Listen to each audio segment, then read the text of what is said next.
بسم اللہ الرحمن الرحیم۔ اللہ کے نام سے شروع جو نہایت مہربان رحم والا۔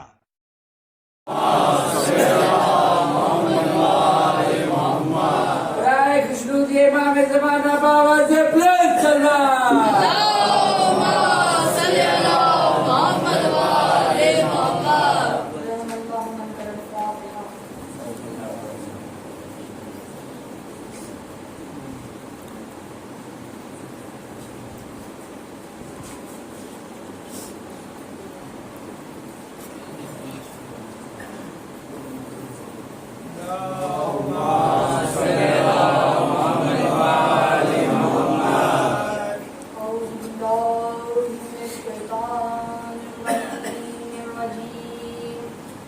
بسم اللہ الرحمن الرحیم۔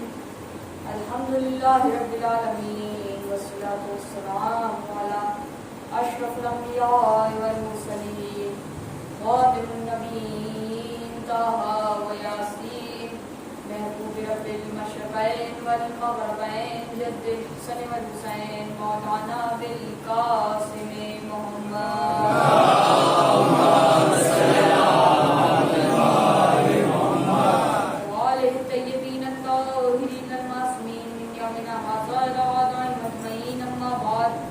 فقد قال اللہ تبارک و تعالی فی کتابہ المبین وهو اصدق الصادقین وقوله الحق۔ بسم اللہ الرحمن الرحیم۔ قل لا اسألکم علیہ اجرا الا المودۃ فی القربى۔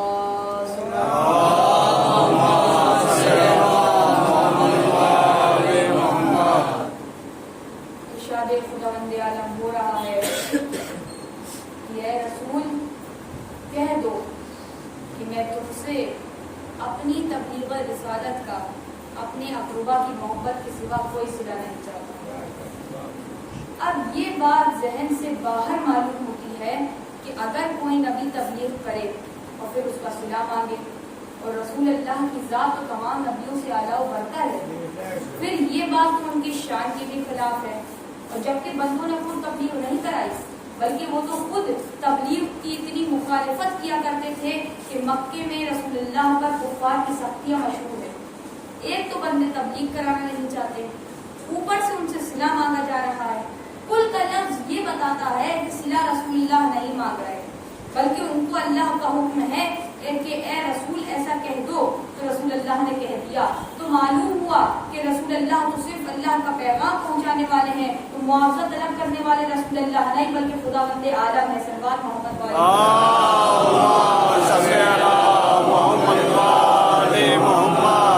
خدا کا کام یہ ہے کہ وہ اپنے بندوں کو دیتا ہے، ان پر اپنی بخشش اور کرم کرتا ہے، ان کو اچھی باتیں سکھاتا ہے اور برے کاموں سے روکتا ہے، مگر کبھی اپنے کاموں کی اجرت نہیں دیتا۔ وہ ہر چیز سے بے نیاز ہے، اس کو کیا ضرورت ہے کہ محبت یا پھر کسی اور چیز کا سوال کرے، اور سوال بھی ہم جیسے خاکی بندوں سے جو کہ کسی کام کے نہیں ہیں اور ہر وقت اسی سے مانگتے رہتے ہیں۔ صلوات محمد محمد۔ خداوند عالم نے جو کچھ بھی کیا ہے اپنے بندوں کی بہتری کے لیے کیا، وہ ہر وقت اپنے بندوں کی بھلائی کے خیال میں ہی رہتا ہے۔ اب اگر اس نے ہمیں کوئی حکم دیا ہے بے شک اس میں ہماری ہی بھلائی ہے۔ صلوات محمد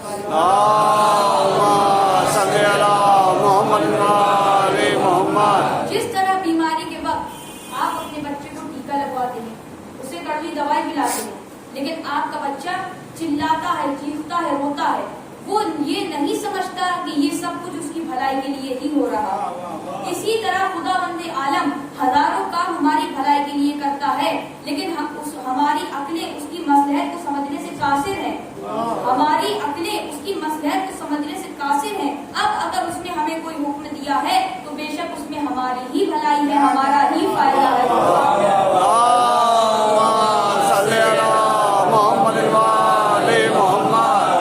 خداوند عالم کو اہل بیت کی قدر و منزلت منظور تھی، اسی لیے ان کی قیمت مقرر تھی۔ تو معلوم ہوا کہ جب تک اہل بیت سے محبت نہ کی جائے گی اس وقت تک تبلیغ رسالت حاصل نہیں ہو سکتی۔ اب اسی طرح قرآن کو سمجھ لیجئے کہ جب اللہ کے پاس سے چلا تو وحی کہلایا، جب رسول کی زبان پر آیا تو قرآن کہلایا، اور جب لکھا گیا تو کتاب کہلائی۔ وحی تو ہم سن نہیں سکتے، وہ تو رسول اللہ پر آتی ہے، تو وحی تو ہمارے ہاتھ آ نہ سکی۔ جیسے جیسے وحی کے الفاظ رسول اللہ کی زبان سے نکلے ہم نے انہیں لکھ لیا، لیجیے ہم تک قرآن اور کتاب پہنچ گئی۔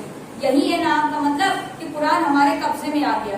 بھلا کہاں دیکھا گیا ہے کہ کسی نے اپنی چیز کی اجرت نہ لی ہو اور اپنی چیز دوسرے کے قبضے میں دے دی ہو؟ تو رسول اللہ اجرت لیے بغیر قرآن آپ کے قبضے میں کیسے دے سکتے تھے؟ صلوات محمد والے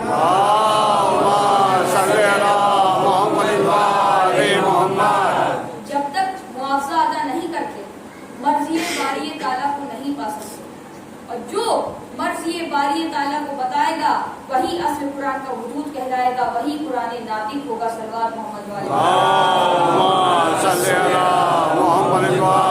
خداوند عالم سورہ دہر میں ارشاد فرماتا ہے وما تشاؤون الا ان یشاء اللہ، اے اہل بیت تم اللہ کی مرضی کے سوا کچھ چاہتے ہی نہیں ہو، یعنی اہل بیت کی صرف ایک ہی مرضی ہے اور وہ وہی مرضی ہے جو اللہ کی مرضی ہے۔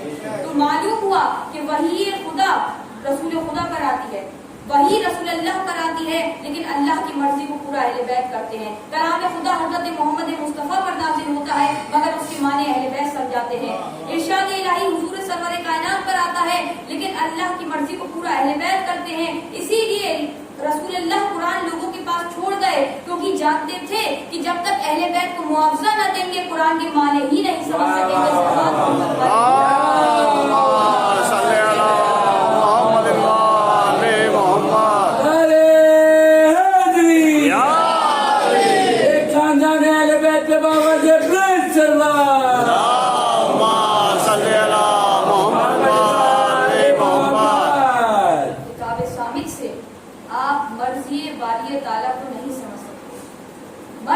باری تعالیٰ کو تو وہی بتائے گا جو قرآن ناطق ہوگا۔ اسی لیے منبر رسول پر امام علی نے ارشاد فرمایا سلونی سلونی قبل ان تفقدونی، پوچھ لو جو کچھ بھی پوچھنا ہے مجھ سے قبل اس کے کہ تم مجھے کھو بیٹھو۔ صلوات محمد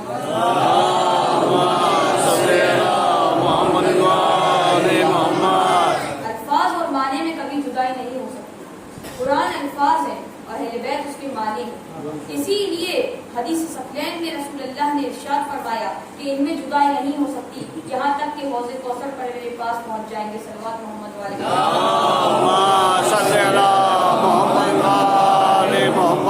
قرآن کی شان یہ ہے کہ وہ رسول اللہ کی زبان پر جاری ہوتا ہے اور رسول بغیر وحی کے کلام نہیں کرتے، اور اللہ کی وہی مرضی ہے کہ جس پر اہل بیت عمل کر کے دکھاتے ہیں۔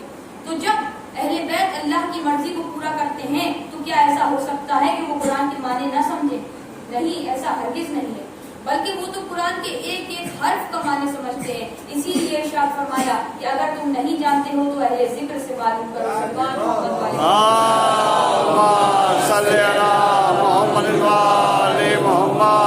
رسول اللہ نے ان کو پہچانوانے کے لیے ہر طرح کا اہتمام کیا اور بار بار مسلمانوں کو ان کی معرفت کرائی۔ کبھی اہل بیت کو میدان مباہلہ میں لے کے گئے تو کبھی امام حسین کو پشت پر سوار کر کے بتایا، تو کبھی عید کے موقع پر امام حسن اور امام حسین کو پشت پر سوار کر کے پہچنوایا۔ روایتوں میں ملتا ہے کہ امام حسن اور امام حسین چھوٹے تھے، عید آئی، بچوں نے ماں سے کپڑے کا سوال کیا، اللہ نے جنت سے 2 جوڑے بھیج دیے۔ رسول خدا گھر سے مسجد کی طرف عید کی نماز پڑھانے کے لیے نکلے، بچے بھی آپ کے ساتھ ہو لیے۔ ختم المرسلین کے ساتھ جوانان جنت کے سردار ہیں، ختم المرسلین کے ساتھ جوانان جنت کے سردار ہیں۔ آپ کہیں گے کہ سردار وردی سے پہچانے جاتے ہیں، تو لہٰذا آج شہزادے جنت سے آئی ہوئی پوشاک پہنے ہوئے ہیں کیونکہ دنیا جنت کے سرداروں کو پہچان جائے۔ صلوات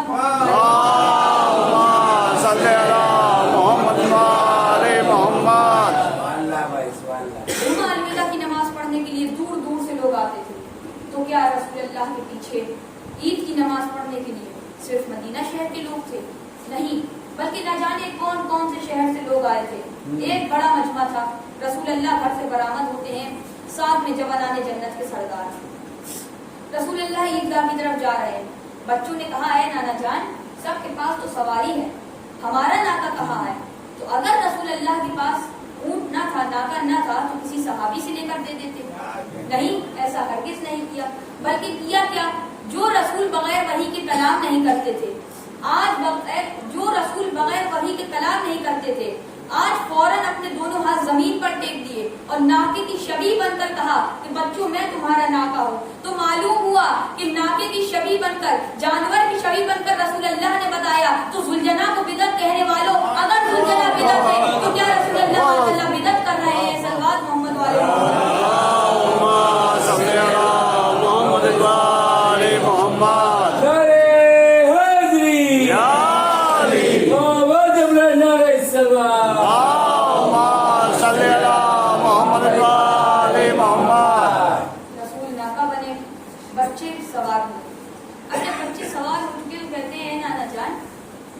سب کے ناکوں کی تو مہار ہے، ہمارے ناکے کی مہار کہاں ہے؟ بس رسول اللہ نے اپنی ایک زلف امام حسن کے ہاتھ میں اور دوسری زلف امام حسین کے ہاتھ میں دے کر فرمایا کہ بچوں یہ تمہاری مہار ہے۔ اب میرا دل چاہتا ہے کہ اس موقع پر ہاتھوں کو جوڑ کر عرض کروں کہ اے اللہ کے رسول، اے خاتم المرسلین، اے پیغمبر خدا، آپ تو بغیر وحی کے کلام نہیں کرتے تھے اور آج امام حسن اور امام حسین کے کہنے پر چل رہے ہیں۔ اور کمال تو یہ ہے کہ زلفوں کو مہار بنا کر ہاتھوں میں دے دیا ہے۔ مہار کا مطلب یہ ہوتا ہے کہ سوار جس طرف چاہے سواری کو موڑ دے۔ اب اگر امام حسن اور امام حسین آپ کی مہار کو گھر کی طرف موڑ دیں گے تو کیا آپ گھر واپس چلے جائیں گے؟ آپ تو بغیر وحی کے کلام نہیں کرتے تھے اور آج بچوں کے کہنے پر چل رہے ہیں، تو شاید رسول اللہ جواب دیں، ارے یہی تو سمجھانا چاہ رہا ہوں، یہی تو سمجھانا چاہ رہا ہوں کہ یہ اہل بیت ہیں، اہل بیت کی وہی مرضی ہے جو اللہ کی مرضی ہے، یہ مجھے اسی طرف موڑیں گے جدھر اللہ کی مرضی ہو۔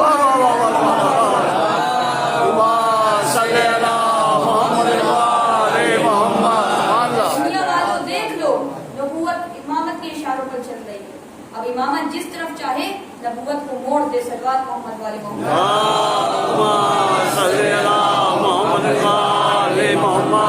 جب بچوں نے مہار پکڑ لی تو کہا نانا جان سب کے ناکے تو بولتے ہیں، ہمارا ناکا کیوں نہیں بولتا؟ تو رسول اللہ نے ایک مرتبہ امام حسن کے کہنے سے اور دوسری مرتبہ امام حسین کے کہنے سے کہا العفو العفو۔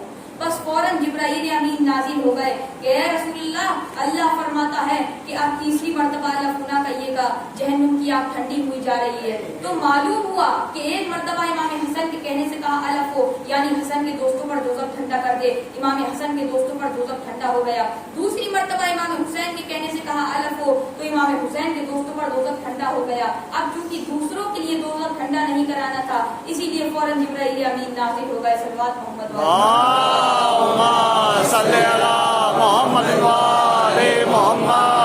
رسول خدا نے قرآن کی آیتوں پر عمل کر کر ان اقربا کو اتنا پہچنوایا ہے کہ کوئی دوسرا نہیں پہچنوا سکتا۔ ان اقربا کو ہر مسلمان جانتا ہے اور اقرار بھی کرتا ہے، لیکن صرف اقرار سے کیا ہوتا ہے؟ علامتیں بھی ہونا چاہیے۔ دوست اور دشمن آزمائش کے وقت پہچانا جاتا ہے۔ دنیا کے تمام انسان خدا کے وجود کا اقرار کرتے ہیں، لیکن ان کے عمل سے معلوم چلتا ہے کہ کون خدا وحدہ لا شریک کو ماننے والا ہے اور کون غیروں کے سامنے جھکنے والا ہے۔ صلوات محمد والے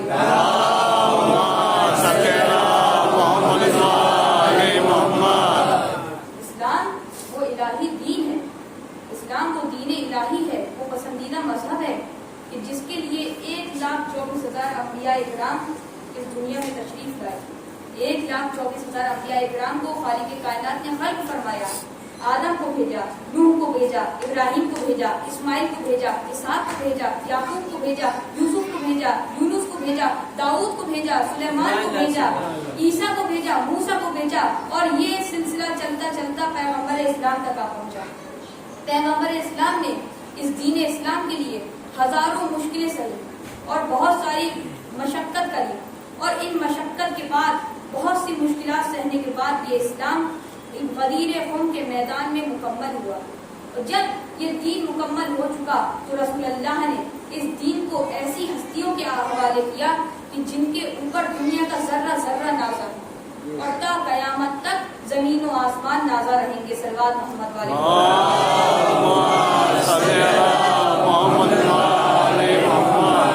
جب زمین آسمان کی بلندیوں کو دیکھتی ہے اس کے بعد اپنے آپ کو فخر کی نگاہ سے دیکھتی ہے اور کہتی ہے کہ اے آسمان تم بلند ہو، تمہارا مرتبہ بلند ہے، لیکن میرے مقابل میں تم پست ہو۔ تو آسمان کہتا ہے کہ اے زمین تم پست ہو، کیونکہ میرے پاس سورج ہے، میرے پاس چاند ہے، میرے پاس ستارے ہیں، میرے پاس جنت ہے، میرے پاس کوثر ہے۔ تو زمین کہتی ہے کہ اے آسمان میں نے مانا کہ تمہارے پاس چاند ہے، میں نے قبول کیا کہ تمہارے پاس ستارے ہیں، مجھے منظور ہے کہ تمہارے پاس جنت ہے، مجھے یہ منظور ہے کہ تمہارے پاس کوثر ہے، لیکن اے آسمان اگر تمہارے پاس سورج ہے تو میرے پاس سورج کو پلٹانے والا ہے، اگر تمہارے پاس چاند ہے تو میرے پاس چاند کے 2 ٹکڑے کرنے والا ہے، اگر تمہارے پاس ستارے ہیں تو میرے پاس ستارے کو اپنی چوکھٹ پر سجدہ کرانے والا ہے، اگر تمہارے پاس جنت ہے تو میرے پاس جنت کے سردار ہیں، اگر تمہارے پاس کوثر ہے تو میرے پاس ساقی کوثر ہے۔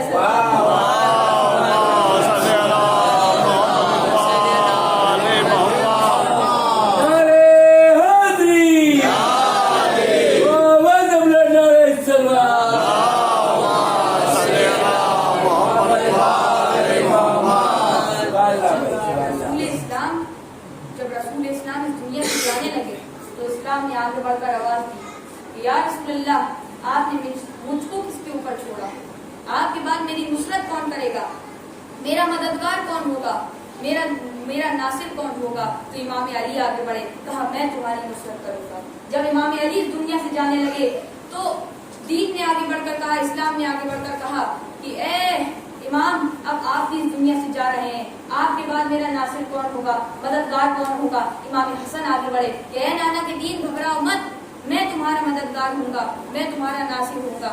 بس جب امام حسن بھی اس دنیا سے جانے لگے تو دین نے آگے بڑھ کر آواز دیا کہ اے امام حسن اب آپ بھی اس دنیا سے جا رہے ہیں، میرا مددگار کون ہوگا، میرا ناصر کون ہوگا، میری نصرت کون کرے گا؟ تو امام حسین نے آگے بڑھ کر کہا کہ اے اسلام ابھی میں زندہ ہوں، ابھی حسین زندہ ہے، حسین تمہاری خدمت کرے گا، حسین تمہاری نصرت کرے گا، حسین تمہارا مددگار ہوگا۔ سرکار محمد والے محمد۔ ہاں دین اسلام کے چاہنے والوں، اسلام کی صورت کو مٹایا جا رہا تھا۔ یزید ایک بددہاد انسان تھا جو اپنے حکومت کے گھمنڈ میں امام حسین سے بیعت طلب کرنا چاہ رہا تھا، امام حسین سے بیعت طلب کر رہا تھا، کیونکہ یزید اس چیز کو بخوبی جانتا تھا کہ حسین 1,24,000 انبیاء کے وارث ہیں۔ اگر حسین نے میری بیعت کر لی تو گویا آدم نے میری بیعت کر لی، نوح نے میری بیعت کر لی، عیسیٰ نے میری بیعت کر لی، موسیٰ نے میری بیعت کر لی، یہاں تک کہ محمد عربی نے میری بیعت کر لی۔ امام حسین نے اس کی بیعت کو ٹھکرا کر بتا دیا کہ اے یزید تم کیا سمجھتے ہو کہ میں تمہاری بیعت کر لوں گا؟ اپنے دماغ سے اس خیال کو بھی نکال دو، کیونکہ حسین مجھے پہچان لو، میں وہ حسین ہوں کہ جو ختم المرسلین کا نواسا ہوں، میں حیدر کرار کا بیٹا ہوں، میں فاطمہ کا نور نظر ہوں۔ ہاں زدارو، امام حسین کے مرتبے کو انسان تو انسان چرند و پرند تک جانتے ہیں اور زبان سے اقرار بھی کرتے ہیں۔ بڑے بڑے مجموع میں ایسے واقعات پیش آئے تھے کہ رسول اللہ نے امام حسین کی تعظیم کی تھی۔ کیا حالت نماز میں امام حسین کا پشت رسول پر سوار ہو جانا بھول جانے والی بات تھی؟ کیا عید کے موقع پر نانا کا نواسوں کے لیے ناکا بننا مسلمان فراموش کر سکتے تھے؟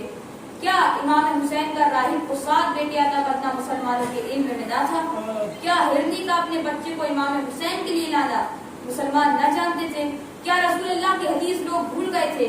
کیا یہ بات ذہن سے نکل گئی تھی کہ امام حسین رسول اللہ کے نواسے ہیں؟ کیا مسلمان یہ نہ جانتے تھے کہ بی بی فاطمہ الزہرا صلوات اللہ علیہا نے آپ کو چکی پیس کر ڈالا ہے؟ مگر ہر دنیا سب کچھ جانتی تھی، بلکہ قتل کرنے والے تو یہاں تک واقف تھے کہ منہ پھیر کر روتے تھے، لیکن نہ ہی کوئی ایک قطرہ پانی دینے کو تیار تھا اور نہ ہی کوئی امام مظلوم کو زندہ چھوڑنے پہ تیار تھا۔ اب اس آخری مایوسی وقت میں ذرا امام کی انتہائی حجت تو دیکھیے۔